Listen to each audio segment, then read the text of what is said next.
지난 주간 우리 강남노회 목사장로 연합수련회 제주도에 잘 다녀왔는데요. 그 일정 가운데 곶자왈 환상숲이라는 곳에 방문했습니다. 좀 가보신 분 계십니까? 정말 환상숲이었습니다. 곶자왈이라고 하는 뜻은 곶은 숲이고 자왈은 이렇게 나무나 이런 것들이 엉켜 있는 것을 뜻합니다. 그러니까 밀림 같은 곳입니다. 그곳을 지금 운영하고 있는 분이 이형철이라고 하는 분인데 성도입니다. 아마 집사님인 것 같아요. 그분이 47세에 은행원으로 한 20여 년 일하고 있다가 47세에 뇌경색으로 쓰러집니다. 그 왼쪽이 완전 마비가 돼서 활동을 못해요. 화장실도 가지 못하고 혼자서 양치나 식사도 할 수 없는 그런 상황에 처해 있었습니다. 그분의 고백을 들어보니까 참 그때는 참 절망적이었고 캄캄했답니다. 아무 의욕이 없었고 자기를 위로해주는 말조차도 상처가 됐답니다. 그래서 누군가를 만나는 것이 힘들었다고 그렇게 얘기합니다. 근데 이분이 믿음의 사람이었습니다. 하나님의 말씀으로 그가 마음의 변화를 입습니다. 그리고는 그래, 나에게는 아직 좀 느리더라도 오른손이 있고 오른다리가 있으니까 느리더라도 뭔가를 하자. 내가 할 수 있는 게 뭐가 있을까? 집 뒤에 숲이 있는데 오래전부터 조금씩 구입해서 한 10,000평 가까이 숲을 갖고 있었습니다. 그 숲을 가꿔야겠다 생각한 겁니다. 돌을 하나씩 옮기고 숲에 길을 냅니다. 500m 이상 되는 숲의 길을 다 낸 2년이 지난 어느 날 온몸이 멀쩡해져 버렸습니다.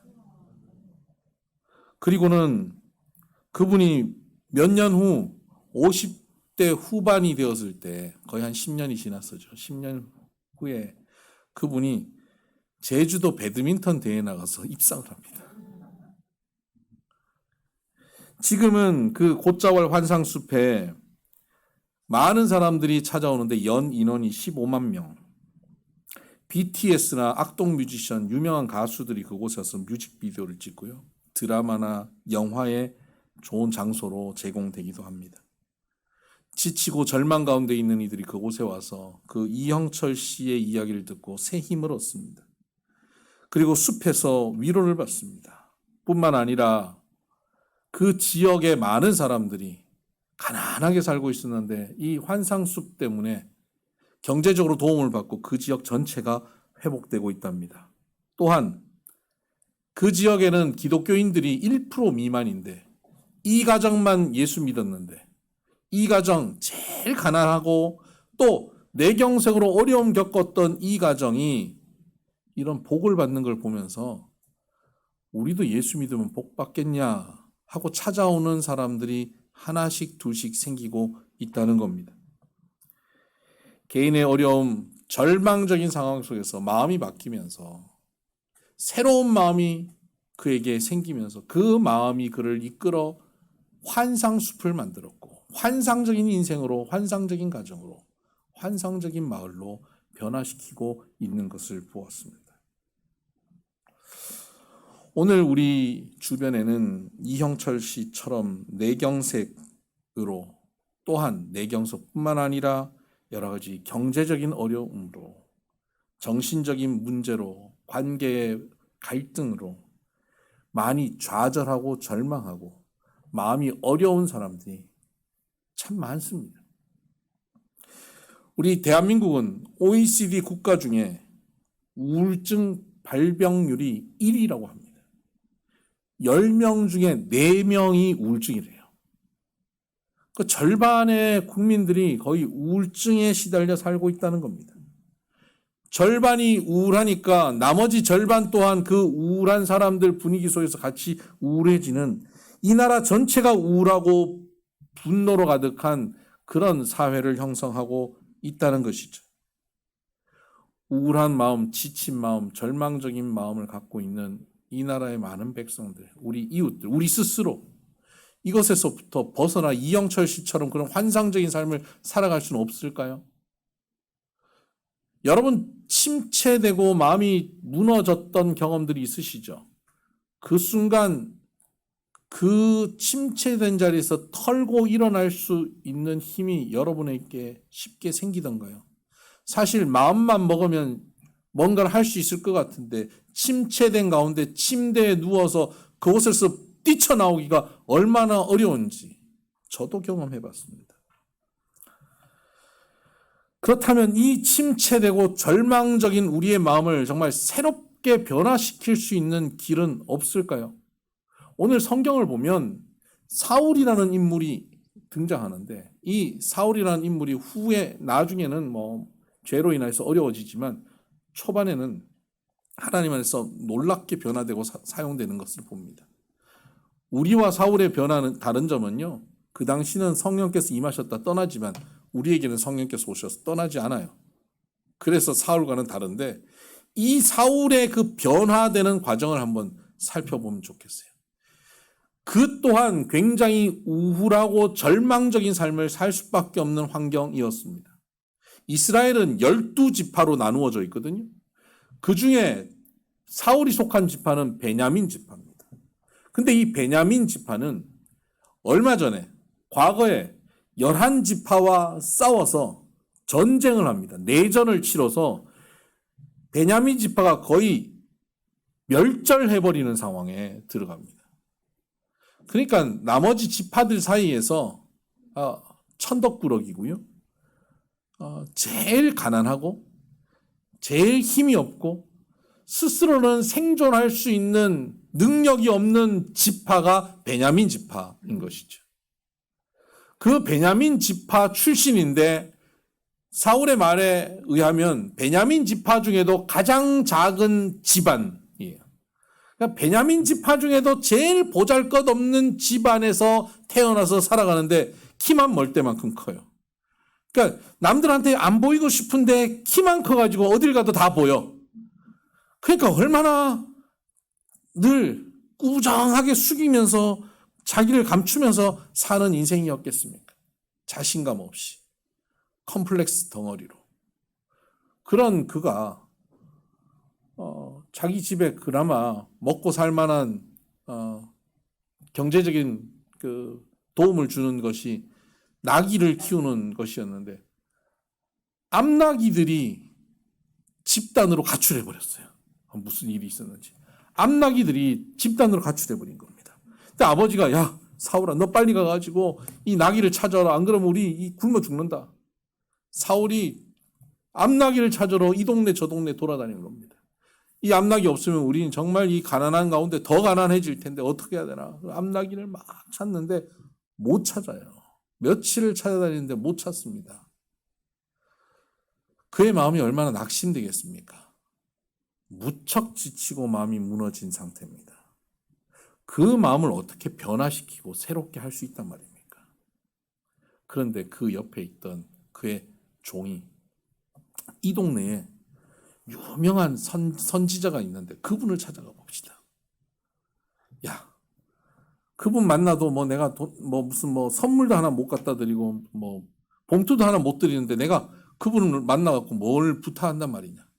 저한테 조금 있는데 그거 드리고 인사하고 우리 좀 그 선지자를 만나봅시다. 종이 그를 이끌어줘요. 여러분, 우리가 지치고 힘들면요. 나 스스로 뭔가 할 수 있는 힘이 없어요.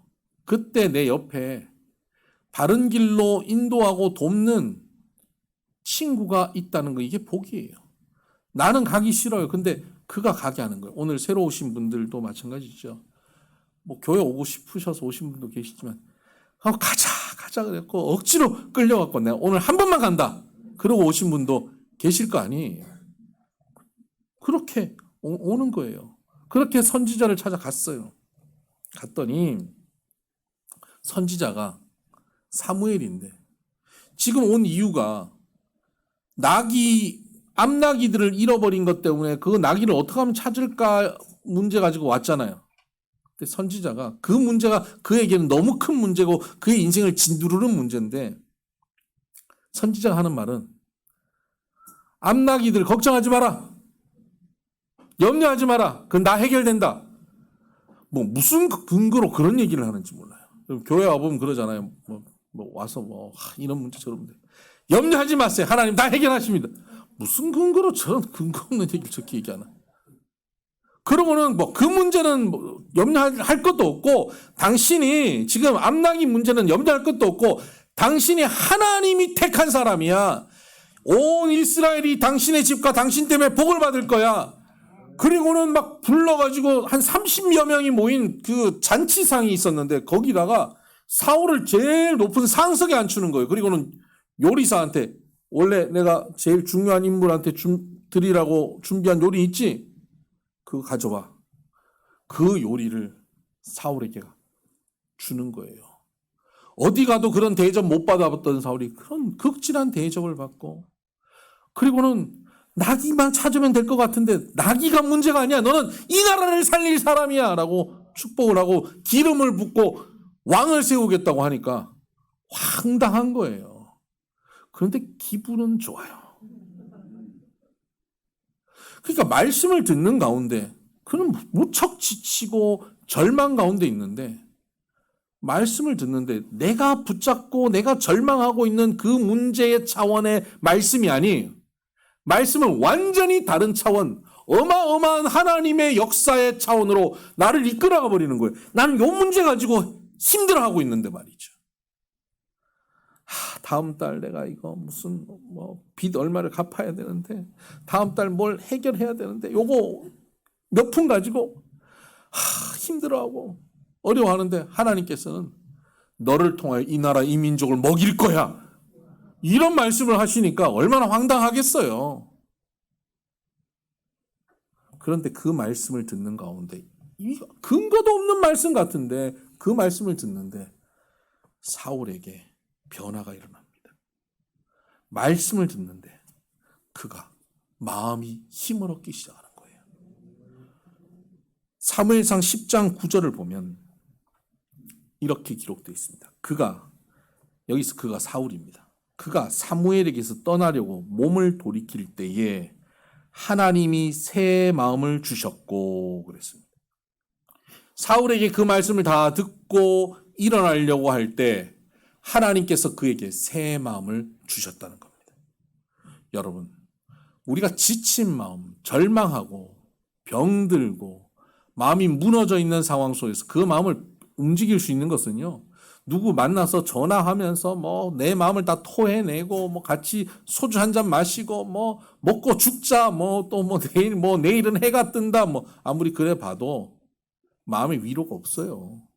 그런데 하나님의 말씀을 듣고 하나님의 말씀 가운데 나도 모르는 소망이 생기고 그 말씀을 듣고 자리에서 일어나는 순간 마음이 상쾌해지고 새로워지는 것을 경험하게 되는 것입니다. 여러분, 하나님의 말씀은 지친 이들을 일으키는 역사를 만들어냅니다. 요즘 우리 교회 새신자들 오셔서 간혹 저한테 하시는 말씀이 그래요. 목사님, 말씀이 너무 저에게 힘이 됩니다. 위로가 됩니다. 오늘 말씀을 듣는데 울었어요. 그래요. 그래서 제가 교회를 좀 오래 다니셨던 분이구나. 이 영적 세계를 아시는 분이구나. 그래서 교회를 좀 오래 다니셨어요. 아니요, 오늘 처음 왔어요. 처음 왔는데 말씀의 은혜를 어떻게 저렇게 받지? 저도 모르겠어요. 말씀을 듣다 보면요, 우리가 지친 마음으로 왔는데 새 힘을 얻게 돼요. 이 신비한 역사예요. 우리의 마음을 새롭게 만들어 버립니다. 새 마음이 생길 때 하나님이 우리를 통해서 이루시는 일이 새 마음이 생기는 그때부터 시작된다는 것을 기억하시길 바랍니다. 사탄은 우리의 다른 것을 공격하는 것이 아니라 우리의 마음을 공격하려고 합니다. 우리의 마음이 무너져 버리면 우리는 끝나는 겁니다. 그런데 하나님의 말씀은 무너진 마음을 다시 변화시키고 일으켜서 끝나는 것이 끝이 아니고 새롭게 시작할 수 있도록 길을 여시는 겁니다. 모든 사람이 나의 상황을 보면, 내 형편을 보면 저 사람이 이제 끝났다. 재기 불가능이다. 나라도 저 상황이면 살 마음이 없겠다 하는 상황 속에 던져줘도 하나님의 말씀을 들으면 일어나게 됩니다. 저도 무척 지치고 힘들었던 시간들이 있었습니다. 그때 누구의 위로도 위로가 되지 않았습니다. 그러나 하나님의 말씀을 묵상하고 하나님 말씀을 들을 때 말씀만이 내게 소망이 되었습니다. 그 말씀을 가지고 걸어갈 때 일어날 수 있고 그 말씀이 열어주는 아름다운 길을 개척해 갈 수 있었습니다. 하나님의 놀라운 역사는 말씀을 통하여 우리가 새 마음을 가지게 되는 것, 여기서 시작한다는 것입니다. 여러분, 하나님의 말씀을 통하여 이 시간 새 마음이 우리 가운데 부어지기를 주의 이름으로 축복합니다. 그런데 여러분, 신앙생활하면서 교회 와서 말씀을 듣고 새 마음이 생기는 것, 이건 너무 귀하고 아름다운 일입니다. 근데 이 새 마음에서 머물러 버리면 안 됩니다. 신앙의 완성은 새 마음이 생기는 데 있지 않습니다. 신앙의 출발이 바로 여기에 있을 뿐입니다. 신앙의 전부가 새 마음 가지게 되는 것, 이것이 신앙의 전부가 아니라는 거예요. 그런데 많은 사람들은 이 새 마음을 가지는 것, 전에는 헛 마음이었는데 예배드리는 한순간 1시간 만에 새 마음이 생기는 이 놀라운 변화를 통해서 눈물이 나고 말이죠. 카타르시스를 느끼고 힘을 얻고 이런 느낌이에요. 그러니까 신앙생활은 이거구나, 이 맛으로 신앙생활하는구나 하고 교회를 열심히 나오기 시작하는 겁니다. 뭐 성경 공부도 참여하고 뭐 기도에도 오고 열심히 하는 거예요. 그때마다 하나님께서 지친 마음을 위로하고 새 힘을 주시고 새 마음을 주시니까 얼마나 좋은지 몰라요. 그것 때문에 교회를 열심히 다니는 거예요. 근데 거기 머물러 버리면 큰일 나요. 새 마음은 얻었는데 삶의 자리 가서 새 마음을 가진 사람답게 살지를 않는 거예요. 새 마음대로 작심하고 가는데 3일이면 끝나는 거죠. 작심 3일. 아니, 작심 3일이면 길어요. 저 문 열고 나가는데 끝나버리는 경우들이 있어요. 새 마음은 생겼는데 나가는 순간 삶의 자리에 가서 그 마음을 삶의 자리에 실천하지 못하고 사는 경우예요. 그냥 교회 와서 감동만 받는 것을 신앙이라고 착각하는 거예요. 여러분, 감동만 받는 것 계속 하다 보면 나중에 감동에도 무뎌집니다. 굉장히 드라이한 신앙생활을 하게 됩니다. 전혀 새롭지 않는 삶. 그리고는 그에게는 뭐만 있냐면 과거의 신앙의 추억만 있어요. 옛날에 그때 나도 그랬어. 나도 그랬었어. 이러면서 사는 거예요. 왕년에 그 옛날에 첫사랑, 예수님과의 그 만났던 그것만 기억하고 사는 안타까운 신앙인들이 얼마나 많은지 몰라요. 새 마음을 가진 사람은 그 새 마음이 우리에게 습관을 변화시키고 우리의 태도를 변화시키고 우리를 새롭게 만들어 삶이 변화되게 해야 하는 것입니다. 그래서 성경은 우리에게 에베소 4장 23절에 너희는 옛사람을 벗어버리고 새사람을 입어라 라고 말씀하고 있습니다. 새로운 마음을 새 사람이 그 마음을 끌고 가야 된다는 거예요. 우리의 옛사람은 새로운 마음이 와도 작심삼일로 무너져 버리는 것이죠. 새로운 사람이 되어서 그 마음을 가지고 살아야 말씀이 내 삶 가운데 실천되어지고 말씀의 놀라운 창조와 구원의 역사가 펼쳐지게 되는 것이죠. 그럼 어떻게 우리는 새로운 사람으로, 새 마음을 가진 자에서 새 사람으로 변화되고 성장할 수 있을까요? 사울은 어떻게 새 마음에서 새 사람으로 변화되었는지 오늘 본문은 우리에게 보여주고 있습니다. 사울은 사무엘에게 하나님의 말씀을 듣고 일어나면서 새 마음이 생겼죠. 그리고 돌아가는 길 가운데 그가 말씀이 자기 삶 가운데 성취되어지는 것, 말씀이 이루어지는 것을 경험합니다. 9절 하반절에 보니까 하나님이 새 마음을 주셨고 그날 그 징조도 다 응하니라 라고 말씀하고 있습니다. 징조가 다 응하였다. 7절을 보십시다. 이 징조가 내게 임하거든 너는 기회를 따라 행하라. 하나님이 너와 함께 하시느니라. 징조가 응하거든. 또 징조가 응하였다. 징조가 뭐냐면요, 하나님의 역사가 일어났다는 뜻입니다. 하나님의 일이 그의 삶 가운데 일어났다는 거예요. 보통 벌어질 일이 아니라 하나님이 만들어주시는 일이 그의 삶에 나타난 것입니다. 여러분, 하나님이 역사해 주셔야 이루어지는 일, 얼마나 놀라운 일이겠습니까? 우리는 그것을 소위 기적이라고 얘기합니다. 하나님이 내 삶 가운데 기적을 행하시는 거예요. 와, 이거는 있을 수 없는 일이 벌어졌어. 하나님이 하신 일이야. 기적 같은 일들을 경험하게 되는 것. 이게 징조죠. 징조는 사인이거든요. 하나님이 하셨다는 사인이에요. 근데 여러분, 여기서 헷갈려 하시면 안 되는 게, 사인은 그 사인의 목표하는 게 뭡니까? 메시지의 전달이에요. 오른쪽으로 왼쪽으로 메시지를 전달하는 겁니다. 징조의 핵심은 뭐냐면 메시지에 있어요. 무슨 메시지입니까? 하나님이 너와 함께 하느니라 하는 메시지예요. 그러면 땅이 갈라지거나 하늘이 열리거나 무슨 바다가 길이 생기거나 이런 어마어마한 기적을 통해서도 징조를 보여주시지만 매우 일상적이고 작은 일을 통해서도 하나님은 징조를 보여주실 수 있지 않겠습니까?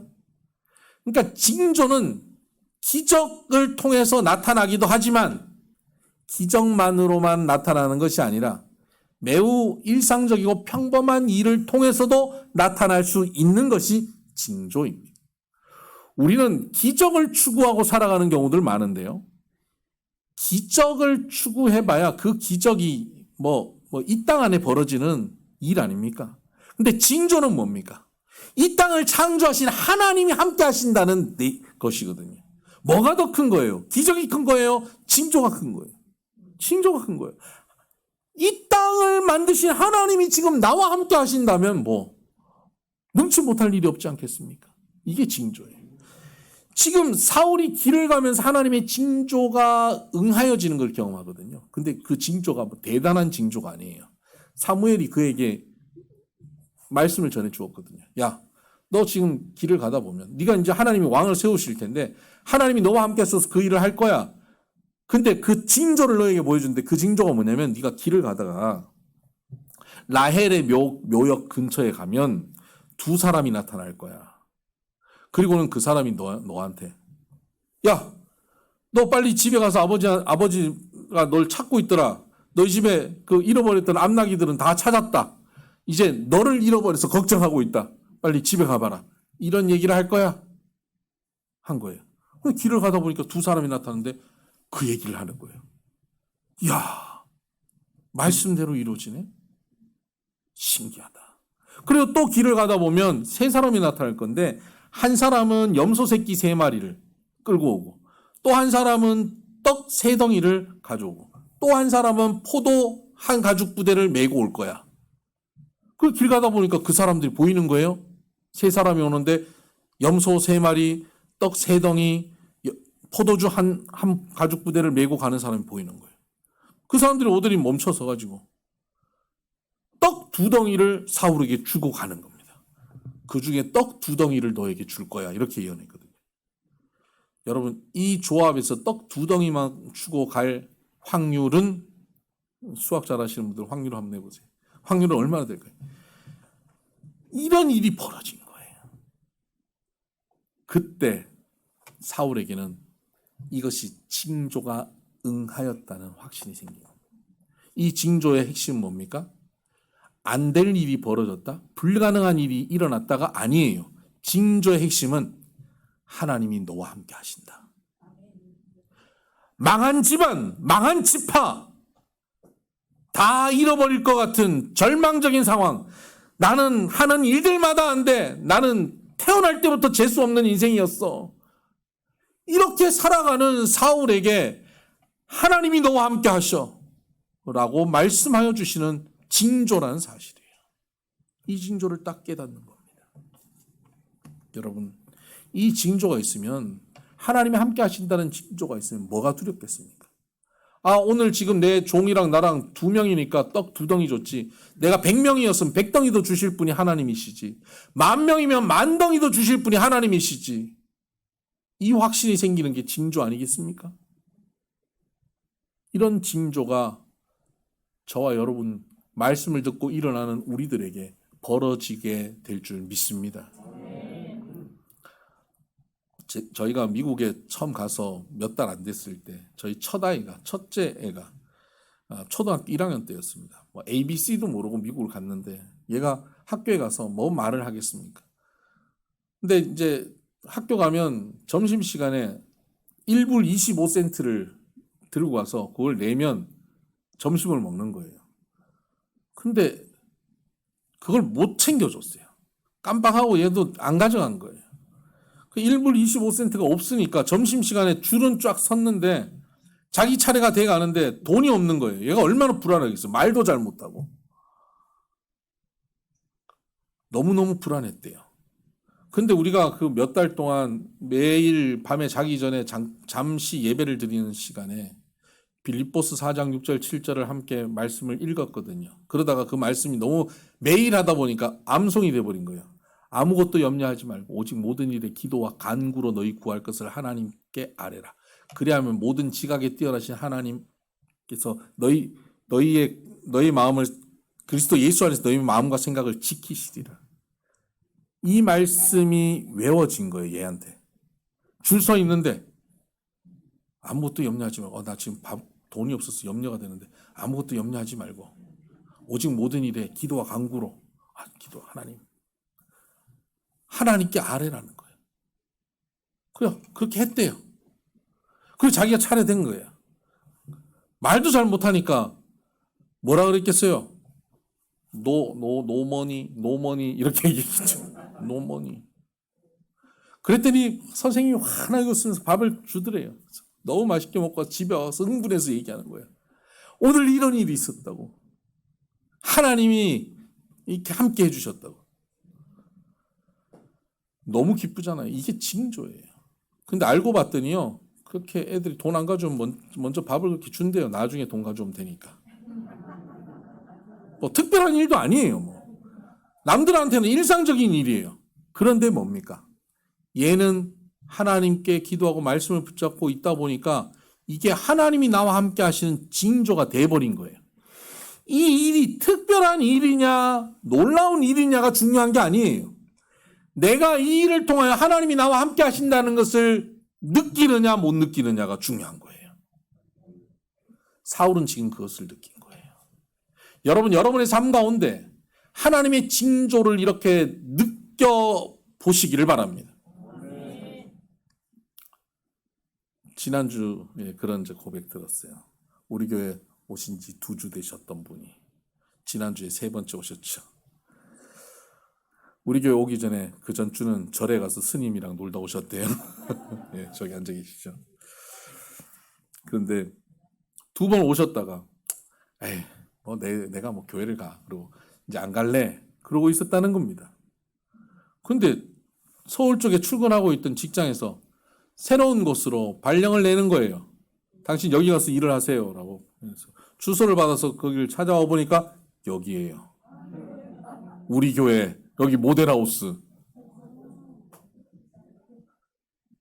이게 징조가 아니고 뭡니까? 하나님이 함께 하신다. 내가 너와 함께 한다. 너는 나를 생각하지 않아도 나는 너를 생각하고 나는 너를 사랑한다는 하나님의 징조예요. 여러분 삶 가운데도 이런 징조는 늘 있을 거예요. 우리가 그걸 무심히 넘겨버려서 문제지요.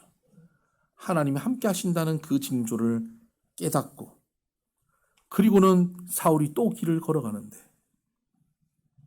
여호와의 산에서 선지자들이 내려오면서 찬양하고 내려오는데 그들과 만났어요. 그때 하나님의 영이 사울에게 크게 임합니다. 그리고는 그가 변하여 새 사람이 됩니다. 7절을 볼까요? 6절을 볼까요? 내게는 여호와의 영이 크게 임하리니 너도 그들과 함께 예언을 하고 변하여 새 사람이 되리라. 징조를 가진 이 사울이 길을 가다가 영적으로 충만한 선지자 그룹들, 그 은혜 받은 사람들, 믿음 좋은 사람들과 함께 만난 거예요. 그들과 함께 찬양하고 기도하고 예배하는 순간 하나님의 영이 그에게 크게 임한 것입니다. 여기서 영이 크게 임했다라고 하는 이 문장이 영어 성경 CV 버전에 보면 take control of you, 장악하였다, 너를 장악하였다, 이렇게 표현하고 있습니다. 하나님의 영이 너를 장악해버렸다. 완전히 붙잡고 끌고 가버리는 겁니다. 성령은 우리를 확 장악하시지 않으세요. 매우 인격적이서 우리의 선택을 존중하고 기다리시고 막 우리가 제대로 안 할 때 우리를 위해서 눈물로 기도하시는 분이 성령의 역사인데, 이 성령께서 어느 날 우리를 take control of you, 우리를 장악해버리는 순간이 있어요. 언제 그렇습니까? 하나님의 말씀을 듣고 마음이 새로워지고 그 말씀을 가지고 징조를 따라 걸어가면서 하나님이 나와 함께 하시네. 정말 하나님이 함께 하시네. 그 감격, 그 은혜, 그 확신 가운데 가득 찼는데 하나님이 함께 하시는 또 다른 사람들과 만나서 그들과 함께 찬양할 때 하나님은 take control of you, 하나님께서는 우리를 장악해버리는 역사를 펼치십니다. 그때 사울이 새 사람으로 변화되는 것입니다. 옛 사람을 벗어버리고 새 사람이 되는 순간, 바로 믿음의 형제자매들이 함께 모여 예배하는 이런 자리, 성령 충만한 사람들이 함께 모여서 교제하는 이 자리가 바로 하나님께 장악되어 버리는 자리입니다. 하나님께 장악되면 이제부터 나의 삶을 내 능력으로 살잖아요. 하나님이 공급하시는 능력, 하나님이 부어주시는 지혜, 하나님의 사랑으로 살아내게 되는 것입니다. 나의 삶은 내가 주관할 때 무너지고 실패하고 좌절하게 되지만, 실패하지 않으시는 하나님, 반드시 이를 성취하시는 하나님께서 내 삶을 장악하신다면 실패 없는 온전한 승리가 있는 삶을 살게 될 줄 믿습니다. 오늘 저와 여러분이 하나님의 말씀 가운데 새 마음을 얻고 그 말씀이 우리 삶 가운데 이루어지는 하나님의 징조를 경험함으로 하나님이 함께 하신다는 걸 깨닫고, 그 깨달음을 가진 우리들이 이 자리에 함께 모여 예배할 때마다 하나님께 장악되어 버리는 하나님 사람 되기를 주의 이름으로 축복합니다. 기도하십시다.